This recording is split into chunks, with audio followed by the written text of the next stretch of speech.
Bismillahirrahmanirrahim. Alhamdulillahirabbil alamin wassalatu wassalamu ala asyrafil anbiya'i wal mursalin wa ala alihi washabihi ajma'in. Subhanaka la ilma lana illa ma 'allamtana innaka antal alimul hakim wa la haula wa la quwwata illa billahil aliyil azim. Assalamualaikum warahmatullahi wabarakatuh. Kaifa halukum jami'an? Bagaimana keadaan kita bila berada di rumah? Sama je ayat malam-malam, rasa kita sentiasa berada di rumah kan. Jadi, dan sekarang dah boleh dibenarkan untuk balik kampung. Jadi mari hati-hati siapa yang dah berjalan ke kampung. Jadi mengapa saya kat sini, walau di mana kita berada, kita beriman yang Allah sentiasa melihat kita. Allah menyaksikan segala perbuatan kita, dan setiap pelakuan kita ni akan dipertanggungjawabkan di akhirat kelak. Jadi setiap perbuatan kita tu kita kena berhati-hati. Hari ni Mu'allimah akan sambung kisah Nabi Adam AS dan juga Iblis laknatullah. Jadi kita nak mengenali ketua musuh kita ni siapa, iaitu Iblis laknatullah. Memang akan sambung kisah Mu'allimah berkenaan Iblis meminta kepada Allah Subhanahu Wa Taala untuk menangguhkan kematiannya sehingga hari kiamat. Ketika Allah mengisytiharkan atau mengeluarkan perintah bahawa Iblis ni keluar daripada syurga, dicabut dia punya pangkat dia. Contoh dia kan ketua malaikat dahulu kan, dicabut pangkatnya, dia terus minta kepada Allah supaya diberi penangguhan waktu hidup ni, supaya dia mati masa hari kiamat nanti. Jadi masa tu Allah perkenankan permintaannya. Sesungguhnya Allah tahu apa yang hikmah di sebaliknya, dan tiada siapa yang berani menolak putusan Allah Subhanahu Wa Taala tu. Jadi setiap apa yang Allah tentukan pasti bersebab. Allah tahulah apa yang akan terjadi. Di dalam surah Al-A'raf ayat 14 hingga 15, Iblis menjawab, "Berilah aku penangguhan waktu sampai hari mereka dibangkitkan." Allah Subhanahu Wa Taala berfirman, "Benar kamu termasuk orang yang diberi penangguhan waktu." Di sini dia merakamkan, ya Allah, kabulkan permintaannya.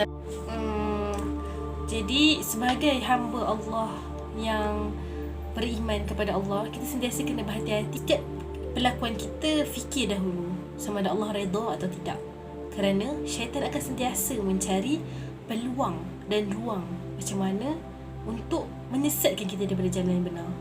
Baiklah, setakat itu saja kisah Mu'allimah untuk minggu ni. Agak ringkas, tapi Mu'allimah akan agak ringkas tapi padat dan penting untuk kita tahu siapa musuh kita. Jadi pesan Mu'allimah, sentiasa ingat Allah itu sentiasa melihat, Allah itu sentiasa ada untuk menolong kita. Kita bukan keseorangan. Kita bukan rasa macam takutnya syaitan serang depan dari belakang, kiri kanan. Tapi Allah, kiri kanan kita Allah tetapkan ada malaikat menjaga kita. Allah tak akan biarkan kita seorangan, dan Allah sentiasa dan dekatnya Allah Subhanahu Wa Taala itu lebih dekat daripada urat marah kita. Kisah Khalifah Muawiyah yang dikejutkan oleh Iblis untuk bangun solat. Kenapa Iblis mengejutkan Muawiyah untuk bangun solat? Kita ketahui sebabnya di dalam kisah ini. Pada satu ketika Khalifah sedang tidur, tiba-tiba ia dikejutkan oleh seekor makhluk yang tidak dikenalinya. "Wahai Khalifah, bangun, nanti engkau terlambat untuk berjumpa dengan Allah Subhanahu Wa Taala." Khalifah sangat keheranan. Kenapa Iblis sekejut ni untuk bangun solat, sedangkan ia mengajak ke arah kekufuran? Tidak mungkin kau mengarahkan pada jalan yang benar. Tugasmu adalah menyesatkan umat manusia di jalan yang benar. Iblis berkata, "Ketahuilah wahai Khalifah, 700 tahun aku mengabdikan diri kepada Allah. Meskipun akhirnya aku membangkangnya bukan kerana aku mengkufurinya, tetapi kerana aku rasa cemburu terhadap Adam. Aku masih mencintai Allah, wahai Khalifah." Iblis ingin mengatakan yang walaupun dia tidak taat atas perintah Allah, tetapi dia masih mencintai Allah. Adakah benar kata-kata Iblis itu? Khalifah berkata, "Aku tidak akan mempercayai perkataanmu seperti pemburu yang berpura-pura baik kepada mangsanya untuk membunuhnya." Khalifah tidak percayai langsung kata-kata Iblis. Di dalam surah Al-Isra ayat 64, di hujung ayat tersebut Allah berfirman, وَمَا يُعِدُهُمُ الشَّيْطَانُ إِلَّا غُرُورًا. Padahal syaitan itu hanya menjanjikan tipuan belaka kepada mereka. Jadi kita boleh percaya ke kata iblis ni? Khalifah berkata lagi, engkau yang menyebabkan kehancuran umat Nuh, kaum Adam, Lut, Fir'aun dan seterusnya. Khalifah tetap tidak mempercayai iblis.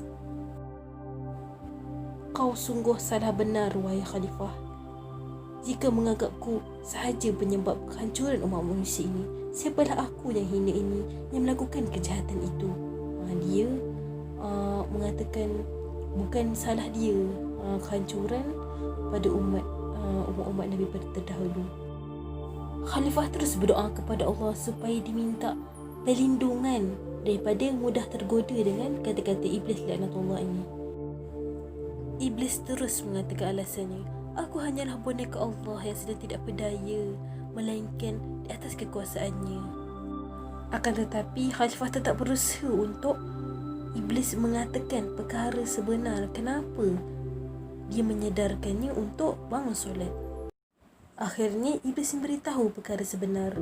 Wahai Khalifah, baiklah aku akan beritahu kepadamu perkara sebenar kenapa aku menyedarkanmu untuk bangun solat tepat waktu. Wahai Khalifah, apabila engkau bangun dalam keadaan menyesal tidak solat tepat waktu, engkau akan terus berzikir kepada Allah di dalam penyesalan yang amat. Dan apabila engkau menyesal, engkau akan terus berzikir kepada Allah atas sebab penyesalan engkau itu. Penyesalan zikir engkau kepada Allah itu lebih aku takut berbanding solat engkau. Kerana apabila engkau menyesal, engkau akan berzikir kepada Allah 200 kali ganda lebih banyak berbanding solat dan doamu yang biasa. Jadi itulah sebabnya iblis mengejutkan Muawiyah untuk bangun solat tepat waktu. Kerana dia tahu apabila Muawiyah menyesal, Muawiyah akan menambahkan taubatnya kepada Allah, akan menambah zikir 200 kali banyak lagi banding solat doanya yang biasa. Jadi kita sebagai hamba Allah yang beriman kepada Allah, banyakkan berzikir kepada Allah, meniati Allah walau di mana kita berada. Tak susah pun, kita sebut saja nama Allah ulang-ulang. Jadi bila kita tidak putus meniati Allah, iblis pun susahlah untuk mengganggu kita, InsyaAllah.